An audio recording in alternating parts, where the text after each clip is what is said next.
Сәлеметсіңдер ме оқушылар? Бүгінгі біздің сабағымыздың тақырыбы гигиена ережелері, бөлмені ылғалды және құрғақ тазалау. Сабақтың мақсаты тазалау құралдары, тұрғын үйге қойылатын гигиеналық талаптарды зерделеу және сипаттау. Шектеулі қолдауда тазалау құралдары мен тәсілдерін таңдау және қолдану. Бағалау критерийлері. Оқушылар тұрғын үйге қойылатын гигиеналық талаптарды біледі. Оқушылар тұрғын үйге қойылатын гигиеналық талаптарды сақтамаған жағдайда денсаулыққа қаншалықты зиян екенін түсінеді. Оқушылар бөлмелерді жинауға арналған заманауи техникалық құралдарды қолдана алады. Дескриптор. Тақырып бойынша қажетті ақпараттарды іздеу, өңдеу, презентация жасау барысында АКТ құрылғыларына жүгіну және бір-бірімен бөлісу.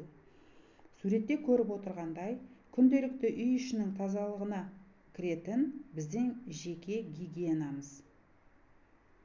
Тазалық құралдары. Балалар, әрқайсымыздың жеке гигиенаға байланысты тазалық құралдарымыз бар. Мысалы, тіс щеткасы, жеке шаш тарағымыз, қол сүртуге арналған сүлгіміз бар.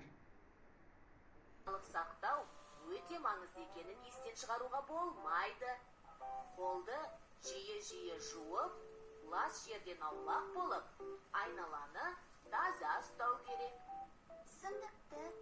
Денсаулығымыздың мықты болуы көп жағдайда өзімізге байланысты екен ғой. Мен енді бұдан былай дұрыс тамақтанамын. Тазалықты да сақтаймын. Тұрғын үй гигиенасы.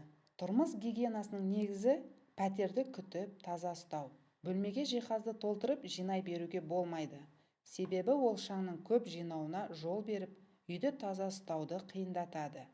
Тазалық сақтау үшін күн сайын шаңды сүртіп, еденді дымқыл щеткамен сыпыру, аптасына кемінде 1 рет жуып отыру керек.